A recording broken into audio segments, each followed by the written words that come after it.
आपका dictation start होगा 3 second के बाद। स्टार्ट। बचपन की यादें आज भी कई दफा दिल को सुकून सा दे जाती हैं। विराम। यूं तो हमारे जीवन में कोई ना कोई सुपर हीरो जरूर होता है। विराम। किसी के लिए उनके पिता, तो किसी के लिए उनके भाई, या फिर कोई और उनके सुपर हीरो हो सकते हैं। लेकिन टीवी में दिखने वाले सुपर हीरो रियल जिंदगी में नहीं होते हैं। विराम। हम अक्सर स्पाइडरमैन, आयरन मैन, बैटमैन को देखकर रोमांचित हो उठते हैं और सोचते हैं कि शायद हमारे पास भी ऐसी कोई सुपर पावर होगी जिसके बारे में हमको पता नहीं है। और इस चक्कर में कई तरह की नादानियां कर बैठते हैं। विराम। खैर, आज के वक्त में टीवी जगत के सुपर हीरोज की काफी चर्चा होती है, लेकिन एक वक्त ऐसा भी था जब कॉमिक बुक छाई रहती थी और चर्चा हो तो सिर्फ एक व्यक्ति की, जिसका दिमाग कंप्यूटर से भी तेज चलता और ऐसी कोई समस्या नहीं थी जिसका निवारण उनके पास नहीं था। जी हाँ, आप बिल्कुल सही समझ रहे हैं। विराम। आज हम बात कॉमिक दुनिया के सुपर हीरो, सुपर शहंशाह चाचा चौधरी की कर रहे हैं। विराम पैरा। चाचा चौधरी का कैरेक्टर पहली बार साल 1971 में लोटपोट नामक मैगजीन में देखा गया था। विराम। इस कैरेक्टर को प्राण कुमार शर्मा ने बनाया था। विराम। जिसने जल्दी ही बच्चों के साथ साथ बड़ों के बीच भरपूर लोकप्रियता हासिल की और देखते ही देखते चाचा चौधरी कॉमिक बुक हिंदी और अंग्रेजी के अलावा 10 अलग अलग भाषाओं में छपने लगी। विराम। इस कॉमिक बुक को लोकप्रिय कॉमिक्स बुक किरदारों में से एक माना गया। विराम। प्राण कुमार शर्मा ने चाचा चौधरी के अलावा कई अन्य कामयाब किरदारों को भी बनाया है, जिनमें रमन, बिल्लू और श्रीमती जी जैसे कॉमिक कैरेक्टर शामिल है। विराम। खैर, एक दिलचस्प बात बताएं तो जापान और अमेरिका की तुलना में भारत में कॉमिक कम ही पढ़ी जाती हैं। विराम। इसके बावजूद चाचा चौधरी ने लोगों के बीच में अपना अलग ही रुतबा कायम किया हुआ है। विराम। ऐसे में चाचा चौधरी की लोकप्रियता को देखते हुए भारत में टीवी सीरीज भी बनाई जा चुकी है। विराम पैरा। एक दफा चाचा चौधरी के बारे में प्राण साहब ने बताया था कि हर एक परिवार में कोई एक बुद्धिमान बुजुर्ग होते हैं। विराम। वह अपने विवेक से एक परिहास भरे अंदाज में उनकी मुश्किलें हल कराते हैं और यही हास्य मेरे बनाए कार्टूनों की बुनियाद है। विराम। चाचा चौधरी किसी अन्य कॉमिक्स सुपर हीरो या फिर फिल्म जगत के सुपर हीरो की तरह हट्टे कट्टे नहीं, बल्कि साधारण से एक बुद्धिमान व्यक्ति हैं। विराम। जो अपने साथ एक लकड़ी की छड़ी रखते हैं, जिसका इस्तेमाल वो अक्सर बदमाशों को पीटने के लिए करते हैं। विराम। हालांकि चाचा चौधरी के साथ उनका साबू होता है, जो आता नहीं किसी के काबू। सफेद मूछों और लाल पगड़ी को पहने हुए चाचा चौधरी का दिमाग कंप्यूटर से भी तेज चलता है और साबू को गुस्सा आता है तो ज्वालामुखी फटता है। विराम।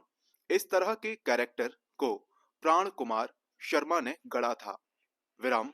जिसको लेकर वर्ल्ड इंसाइक्लोपीडिया ऑफ कॉमिक नामक पुस्तक में प्राण कुमार शर्मा को वॉल्ट डिज्नी ऑफ इंडिया कहा गया है।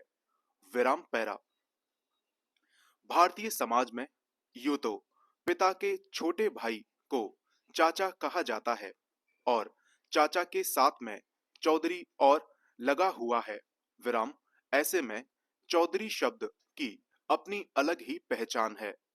विराम दरअसल किसी बड़े जमींदार या फिर गांव अथवा शहर के सम्मानित व्यक्ति को चौधरी साहब या फिर चौधरी कहकर पुकारा जाता है।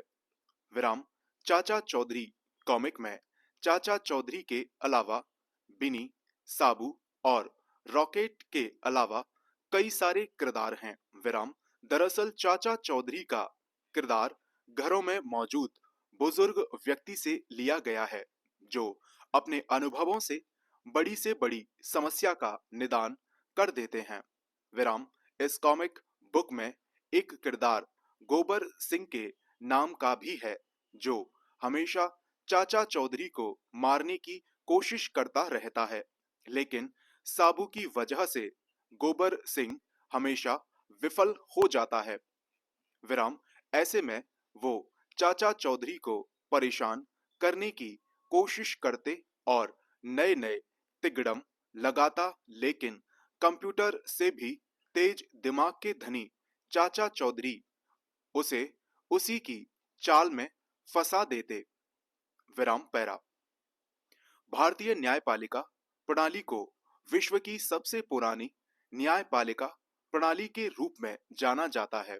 विराम तीसरी शताब्दी ईसा पूर्व में कौटिल्य का अर्थशास्त्र लिखा गया था और यह सबसे पुराने न्यायिक और प्रशासनिक ग्रंथों में से एक है जो अपने संवैधानिक कानूनों और विनियमों के लिए जाना जाता है। विराम ये कौटिल्य का अर्थशास्त्र ही था जिसने मौर्य साम्राज्य को युग के प्रमुख राजवंशों में से एक बनाकर इसे कायम रखने में सहायता की।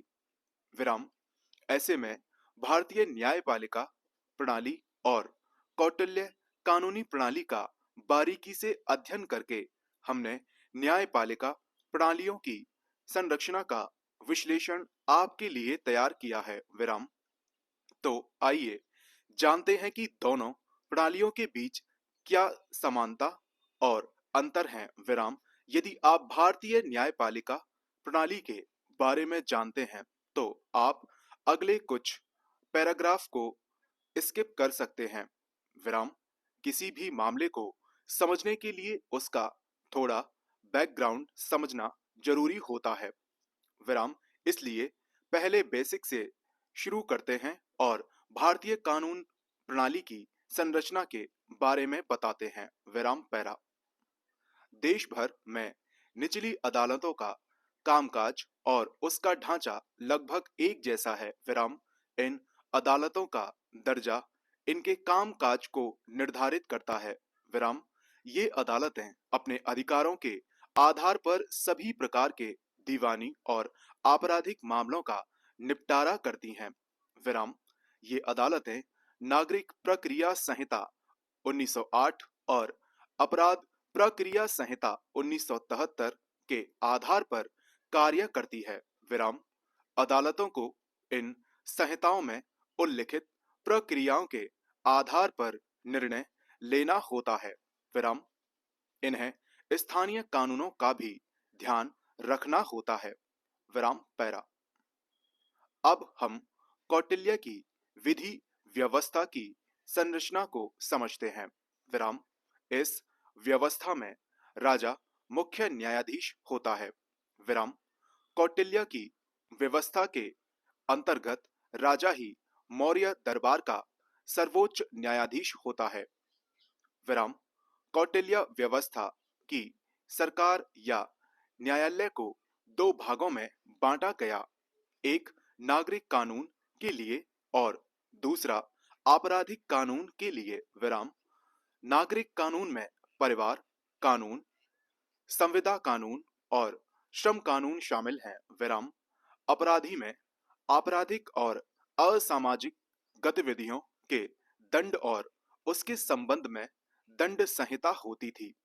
विराम प्रदेश यात्री या मजिस्ट्रेट एक ऐसे प्रांत का प्रमुख होता था जहां सीमित मात्रा के गांव हों। विराम प्रदेशवासियों को कुछ और अतिरिक्त न्यायाधीशों की सहायता दी जाती जो धर्मशास्त्रों, मौर्य सरकार या अदालत में कानून का मुख्य स्रोत में उनकी योग्यता के आधार पर नियुक्त किए जाते थे। संपूर्ण विराम।